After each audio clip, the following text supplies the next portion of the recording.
अस्सलामुअलैकुम बच्चों, मेरा नाम है मिस्टर ख्वारिज़मी। क्या आप मुझे जानते हैं? मैं 9th सेंचुरी का मुस्लिम मैथमेटिशियन हूँ। मुझे फादर ऑफ अलजेब्रा भी कहा जाता है और कुछ लोग मुझे ग्रैंडफादर ऑफ कंप्यूटर साइंस के नाम से भी जानते हैं। तो चलें फिर हम अपनी क्लास शुरू करते हैं। मैं आपको 9th क्लास का मैथमेटिक्स पढ़ाऊँगा और आज हम इसके पहले चैप्टर मैट्रिसेस एंड डिटर्मिनेंट्स के बारे में पढ़ते हैं। ऑब्जेक्टिव्स। पहले हम ये जानेंगे कि मैट्रिसेस क्या होते हैं और फिर हम इनकी इकसाम के बारे में पढ़ेंगे। चलें मैट्रिक्स की डेफिनेशन को समझते हैं। 1, 3, -5, 8 ये 4 नंबरों की एक रो है और हम इस रो को मुख्तलिफ तरीकों से लिख सकते हैं। हम इस रो को हॉरिजॉन्टल मेथड में लिख सकते हैं या फिर हम इस रो को वर्टिकल मेथड में भी लिख सकते हैं। हॉरिजॉन्टल मेथड में एक रो जबकि 4 कॉलम्स हैं और वर्टिकल मेथड में 4 रोज जबकि एक कॉलम है। एक और तरीके से भी हम इस रो को लिख सकते हैं, यानी पहले 2 एलिमेंट्स को पहली रो में और आखिरी 2 एलिमेंट्स को दूसरी रो में। ये तीनों तरीके मैट्रिसेस कहलाते हैं। इनमें से हर कोई एक मैट्रिक्स है। So matrix is an arrangement of rows and columns, but arrangement of what? The answer is matrix is an rectangular arrangement of elements. ये एलिमेंट्स किसी भी किस्म के हो सकते हैं, जैसे कि नंबर्स, लेटर्स और कैरेक्टर्स। हॉरिजॉन्टल मेथड में एक रो जबकि 4 कॉलम्स हैं और वर्टिकल मेथड में 4 रोज और एक कॉलम है, जबकि इस मैट्रिक्स में 2 रोज और 2 कॉलम्स हैं। So matrix is an rectangular arrangement of rows and columns. यहाँ पर एक बात ज़हन नशीन करने वाली ये है कि किसी भी मैट्रिक्स के मैट्रिक्स होने के लिए 2 कंडीशंस का होना लाजमी है। इसमें से पहली कंडीशन ये है कि मैट्रिक्स की हर रो में इक्वल नंबर ऑफ एलिमेंट्स होने चाहिए। मिसाल के तौर पर इस मैट्रिक्स में 4 रोज हैं और चारों रोज में एक एक एलिमेंट है, और इस मैट्रिक्स में 2 रोज हैं जिसमें 2 एलिमेंट्स हैं। इसी तरह दूसरी कंडीशन जो मैट्रिक्स को एक मैट्रिक्स बनाती है वो ये है कि मैट्रिक्स के हर कॉलम में भी इक्वल नंबर ऑफ एलिमेंट्स होने चाहिए। मिसाल के तौर पर इस मेथड में 4 कॉलम्स हैं और हर कॉलम में एक एक एलिमेंट है। इसी तरह इस मैट्रिक्स में एक कॉलम है और इस कॉलम में एक एक एलिमेंट है। इसी तरह इस मैट्रिक्स में 2 कॉलम्स हैं और हर कॉलम्स में नंबर ऑफ एलिमेंट्स 2 हैं। So matrix is an rectangular arrangement of rows and columns in which each row has equal number of elements and each column has equal number of elements. अब हम मुख्तलिफ मिसालें देखते हैं जिससे हमें मालूम होगा कि एक मैट्रिक्स किस तरह एक मैट्रिक्स बनती है। मिसाल के तौर पर इस मैट्रिक्स में 2 रोज हैं और हर रो में नंबर ऑफ एलिमेंट्स 2 हैं। इसी तरह इसमें 2 कॉलम्स हैं और कॉलम्स में भी एलिमेंट्स की तादाद 2 है, जिसकी वजह से ये एक मैट्रिक्स है। इसी तरह ये तीनों भी एक एक मैट्रिक्स हैं। अब क्या ये एक मैट्रिक्स है? अगर हम गौर करें तो हमें मालूम होगा कि इसमें नंबर ऑफ एलिमेंट्स 3 हैं, जिसकी पहली रो में 2 एलिमेंट्स और दूसरी रो में 1 एलिमेंट है। अब पहले बताई गई कंडीशंस के मुताबिक इसमें नंबर ऑफ एलिमेंट्स रोज और कॉलम सेम नहीं है, जिसकी वजह से ये एक मैट्रिक्स नहीं है। अब क्या ये एक मैट्रिक्स है? इसमें 3 कॉलम्स हैं, जिसके पहले कॉलम में 2 एलिमेंट्स, दूसरे में 1 और तीसरे में 2 एलिमेंट्स हैं। अब यहाँ भी अगर हम गौर करें तो हमें मालूम होगा कि इसके कॉलम्स में भी नंबर ऑफ एलिमेंट्स सेम नहीं है। So this is not a matrix. So this is the definition of matrix, in which a matrix is an rectangular arrangement of rows and columns in which each row has equal number of element and each column has equal number of element. So this is the definition of matrix. उम्मीद है आपको समझ आ रही है। अब matrix के elements, order और position के बारे में समझते हैं। Matrices, elements, order and position of elements. सबसे पहले हम एलिमेंट्स ऑफ मैट्रिसेस को डिस्कस करते हैं। एलिमेंट्स ऑफ मैट्रिसेस को कंपोनेंट्स ऑफ मैट्रिसेस भी कहा जाता है। एलिमेंट्स ऑफ मैट्रिसेस लेटर्स की शक्ल में हो सकते हैं या सिंबल्स की शक्ल में भी हो सकते हैं। इस मैट्रिक्स में 6 एलिमेंट्स मौजूद हैं। सबसे पहला एलिमेंट है 3, 1, -2, 4, -1 एंड 6। ये तमाम नंबर्स एलिमेंट्स ऑफ मैट्रिसेस कहलाते हैं। अब हम ऑर्डर को डिस्कस करते हैं। इस मैट्रिक्स में 3 रोज और 2 कॉलम्स हैं, जिसकी वजह से इस मैट्रिक्स का ऑर्डर 3/2 है। 3/2 ऑर्डर में ये याद रहे कि सबसे पहले नंबर ऑफ रोज को लिखा जाता है, इसके बाद नंबर ऑफ कॉलम्स को लिखा जाता है। अब हम पोजीशन ऑफ एलिमेंट्स को डिस्कस करते हैं। इस मैट्रिक्स में 6 एलिमेंट्स मौजूद हैं और हर एलिमेंट की एक यूनिक पोजीशन है। पोजीशन ऑफ एलिमेंट्स में सबसे पहले मैट्रिक्स की रो को लिखा जाता है, इसके बाद कॉलम को लिखा जाता है। सो position of element is a combination of rows and columns. अब हम इस मैट्रिक्स की 1/1 एलिमेंट को देखते हैं। 1/1 एलिमेंट से मुराद पहली रो और पहले कॉलम में मौजूद एलिमेंट है, जो कि 3 है। अब हम इस मैट्रिक्स के 1/2 एलिमेंट को देखते हैं। 1/2 एलिमेंट से मुराद पहली रो और दूसरे कॉलम में मौजूद एलिमेंट है, जो कि 1 है। अब हम एक एग्जाम्पल को कंसिडर करते हैं, जिसमें हमें ये मैट्रिक्स दी गई है। इस मैट्रिक्स में हम सबसे पहले इसके ऑर्डर को डिस्कस करेंगे, इसके बाद 1/3 एलिमेंट को देखेंगे और फिर 2/1 एलिमेंट को देखेंगे। सबसे पहले ऑर्डर को डिस्कस करते हैं। इस मैट्रिक्स में 1 रो और 3 कॉलम्स हैं, जिसकी वजह से इस मैट्रिक्स का ऑर्डर 1/3 है। अब हम 1/3 एलिमेंट को देखते हैं। 1/3 एलिमेंट से मुराद पहली रो और तीसरे कॉलम में मौजूद एलिमेंट है, जो कि -2 है। अब हम 2/1 एलिमेंट को देखते हैं। 2/1 एलिमेंट से मुराद दूसरी रो और पहले कॉलम में मौजूद एलिमेंट है। जैसा कि इस मैट्रिक्स में दूसरी रो एग्जिस्ट नहीं करती, जिसकी वजह से 2/1 एलिमेंट एग्जिस्ट नहीं करता। So this is the lesson of this session. अब हम इससे रिलेटेड एक्सरसाइज के कुछ सवाल हल करते हैं। तो एक्सरसाइज 1.1 का क्वेश्चन नंबर 1 ये है कि नीचे दिए गए मैट्रिसेस का ऑर्डर मालूम करें। तो क्या आप ए का ऑर्डर बता सकते हैं? इसमें 2 रोज और 2 कॉलम्स हैं, तो इसका ऑर्डर 2 × 2 होगा। इसी तरह आप बाकी पार्ट्स का ऑर्डर मालूम करें। हम मिलते हैं एक ब्रेक के बाद। उम्मीद है आपने सब सवाल हल कर लिए होंगे। तो अब हम इक्वल मैट्रिसेस के बारे में पढ़ते हैं। Equality of matrices. इस टॉपिक में हम सबसे पहले मैट्रिसेस के ऑर्डर को डिस्कस करेंगे, इसके बाद कॉरेस्पॉन्डिंग एलिमेंट्स को देखेंगे कि क्या मैट्रिसेस के कॉरेस्पॉन्डिंग एलिमेंट्स आपस में इक्वल हैं या नहीं। सबसे पहले हम ऑर्डर को डिस्कस करते हैं। इन दोनों मैट्रिसेस में 2 रोज और 2 कॉलम्स हैं, जिसकी वजह से हम ये कह सकते हैं कि इन दोनों मैट्रिसेस का ऑर्डर आपस में सेम है। अब हम कॉरेस्पॉन्डिंग एलिमेंट्स को डिस्कस करते हैं। ये दोनों मैट्रिसेस 4 एलिमेंट्स पर मुश्तमिल है और तमाम एलिमेंट्स आपस में इक्वल हैं, जैसे कि A आपस में इक्वल है, B आपस में इक्वल है, C आपस में इक्वल है और इसी तरह D भी आपस में इक्वल है। अब हम एक एग्जाम्पल को कंसिडर करते हैं, जिसमें हमें ये 2 मैट्रिसेस दी गई हैं। इन दोनों मैट्रिसेस के सबसे पहले हम ऑर्डर को डिस्कस करेंगे, इसके बाद कॉरेस्पॉन्डिंग एलिमेंट्स को डिस्कस किया जाएगा। अब हम इन मैट्रिसेस के ऑर्डर को देखते हैं।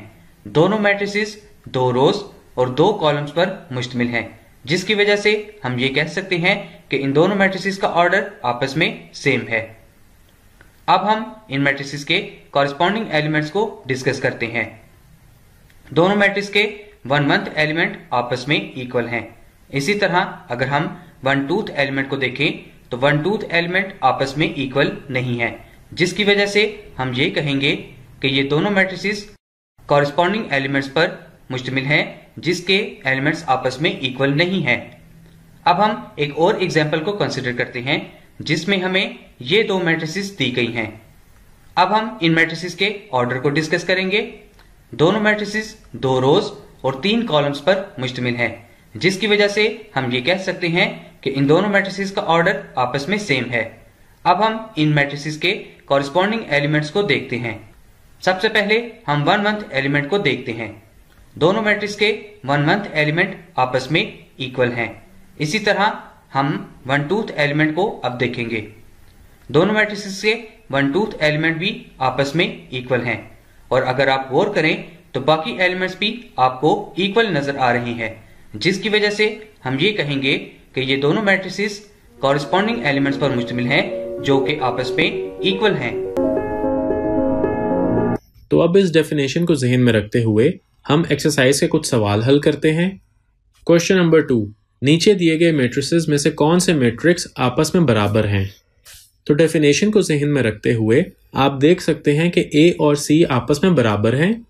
A मैट्रिक्स की वैल्यू है 3 और C की वैल्यू है 5 - 2 = 3। इसी तरह B और I भी आपस में बराबर हैं क्योंकि दोनों के फर्स्ट एलिमेंट्स बराबर हैं। B का सेकंड एलिमेंट 5 है और I का 3 + 2 = 5 है, जिसके ज़रिए I और B बराबर हो जाते हैं। इसी तरह आप बाकी क्वेश्चंस को सॉल्व करें। हम मिलते हैं एक ब्रेक के बाद। अब हम अपने टॉपिक मैट्रिसेस की इकसाम के बारे में पढ़ते हैं। Matrices types part 1।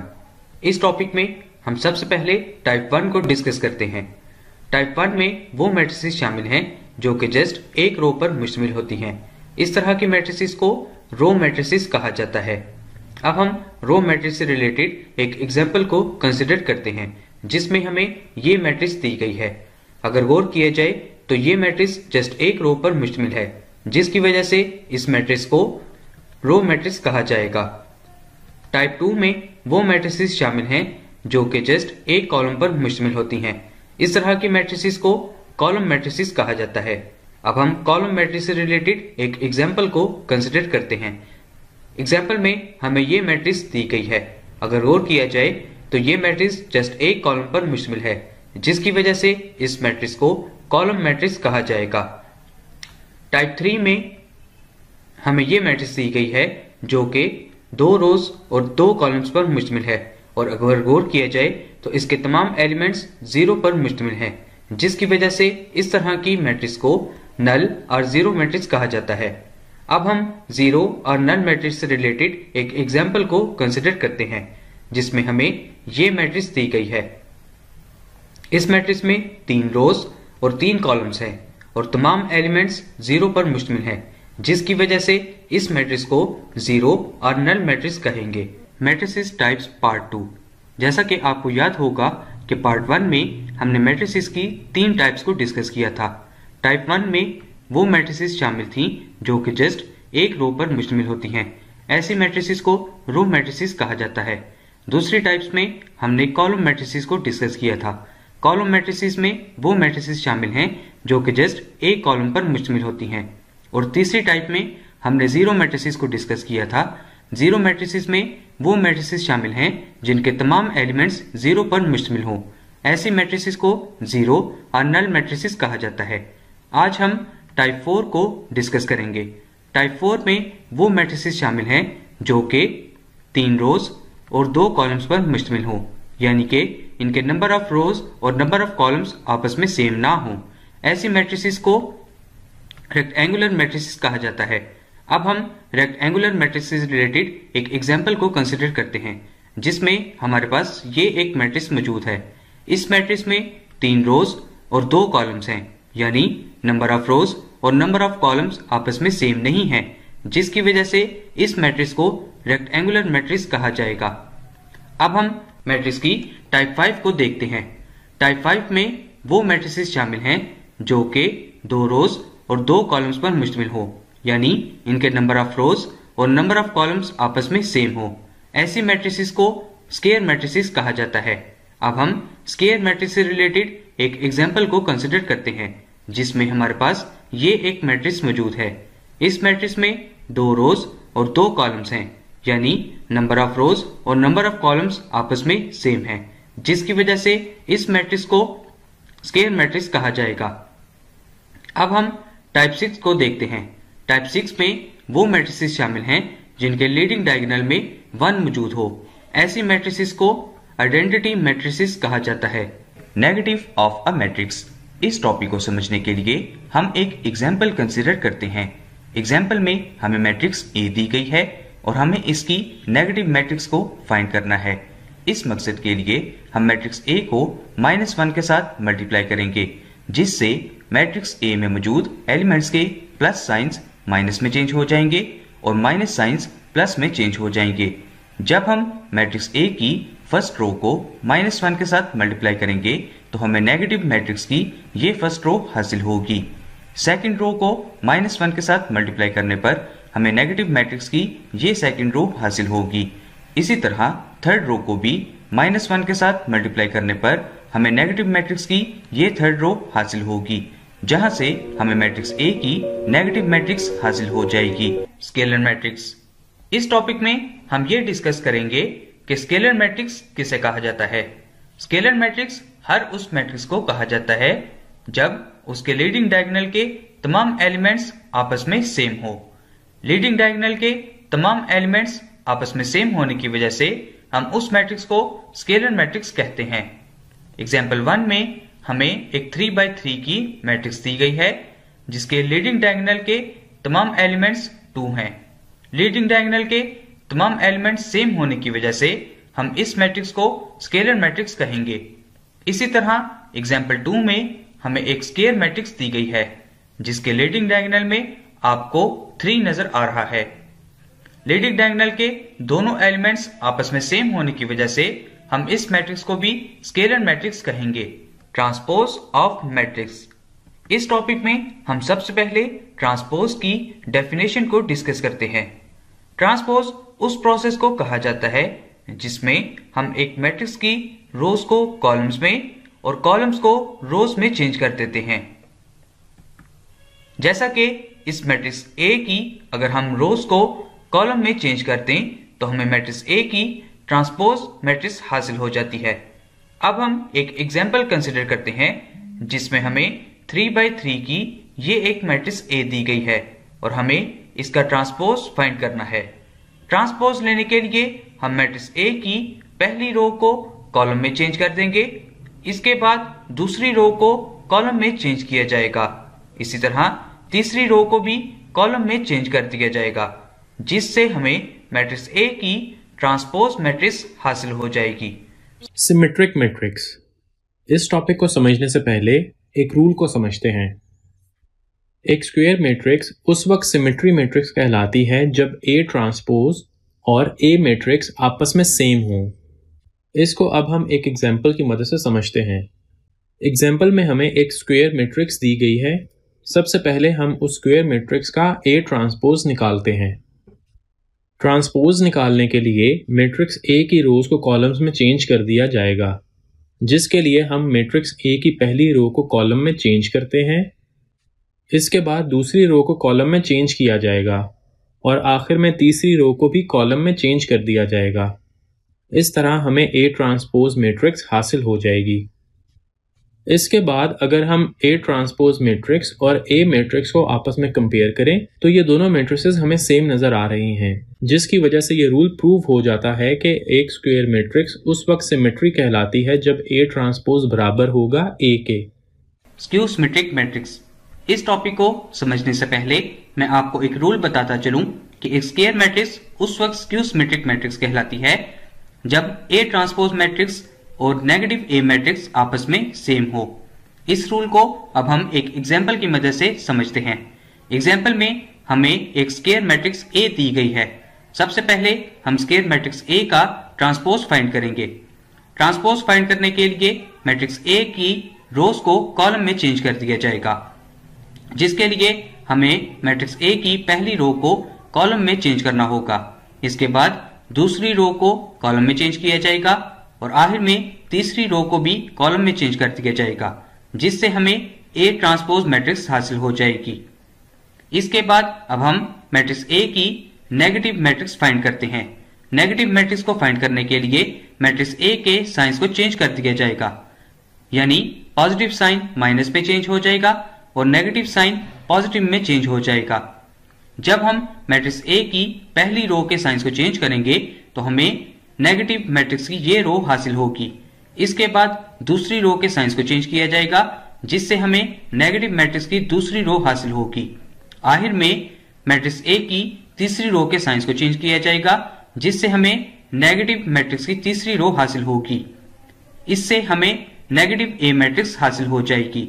अब अगर हम ए ट्रांसपोज मैट्रिक्स और नेगेटिव ए मैट्रिक्स को कंपेयर करें तो ये दोनों मैट्रिसेस हमें सेम नजर आ रही हैं, जिसकी वजह से ये रूल प्रूव हो जाता है कि एक स्क्वायर मैट्रिक्स उस वक्त स्क्यू सिमेट्रिक मैट्रिक्स कहलाती है जब ए ट्रांसपोज मैट्रिक्स और नेगेटिव ए मैट्रिसेस आपस में सेम हो।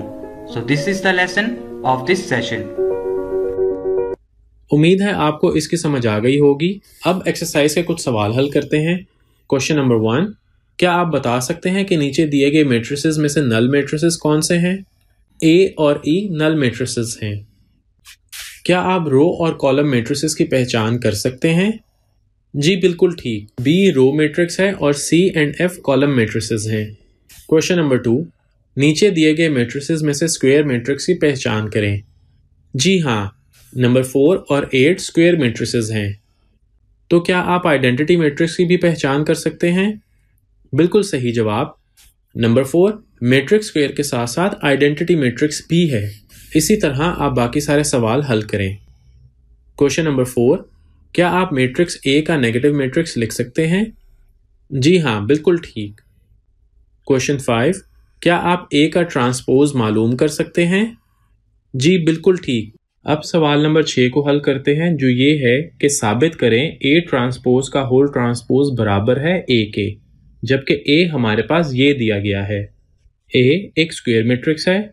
इसका ट्रांसपोज लेने के लिए हमें इसकी रोज को कॉलम में चेंज करना होगा, तो हमारे पास ए ट्रांसपोज बराबर हो जाएगा इन वैल्यूज के। अब ए ट्रांसपोज का दोबारा ट्रांसपोज लेने के लिए हमें ए ट्रांसपोज की रोज को कॉलम्स में चेंज करना पड़ेगा। इस तरह ए ट्रांसपोज के होल ट्रांसपोज से हमें ये मैट्रिक्स हासिल हो जाएगा जो कि ए के बराबर है, जिससे ये साबित होता है कि ए ट्रांसपोज का होल ट्रांसपोज बराबर है ए के। इसी तरह आप इसके अगले सवाल हल करें। तो अब इससे रिलेटेड कुछ मल्टीपल चॉइस क्वेश्चंस को सॉल्व करते हैं। नंबर 1, मैट्रिक्स ए का ऑर्डर क्या होगा? 3/2 सही जवाब। नंबर 2, अगर एक मैट्रिक्स ए का ऑर्डर 2/3 है तो उसके ट्रांसपोज का क्या ऑर्डर होगा? 3/2 is the correct answer. Number 3, इस मैट्रिक्स को क्या कहते हैं? आंसर इज नल और जीरो मैट्रिक्स। नंबर 4, इस मैट्रिक्स को कौन सी आइडेंटिटी कहते हैं? 2/2 आइडेंटिटी कहते हैं। नंबर 5, स्केलर और आइडेंटिटी मैट्रिक्स कौन से मैट्रिसेस होते हैं? Answer is diagonal matrix. Number 6, her diagonal matrix कौन सा मैट्रिक्स नहीं होता? राइट ऑप्शन इज स्केलर और आइडेंटिटी मैट्रिक्स। नंबर 7, एक स्क्वायर मैट्रिक्स ए को स्क्यू सिमेट्री मैट्रिक्स कहते हैं अगर ए ट्रांसपोज बराबर हो। सही जवाब। नंबर 8, आइडेंटिटी मैट्रिक्स का इन्वर्स कौन सा मैट्रिक्स होता है? इसका जवाब है आइडेंटिटी मैट्रिक्स। नंबर 9, एक मैट्रिक्स M को रेक्टेंगुलर मैट्रिक्स कहते हैं अगर M की नंबर ऑफ कॉलम्स किसके बराबर ना हो? Right option is rows. Number 10, एक मैट्रिक्स को स्क्वायर मैट्रिक्स कहते हैं अगर उसकी नंबर ऑफ रोज बराबर हो। जवाब है नंबर ऑफ कॉलम्स के। एक मैट्रिक्स को रो मैट्रिक्स कहते हैं अगर उसमें डैश रोज हों, और सही जवाब है एक रो।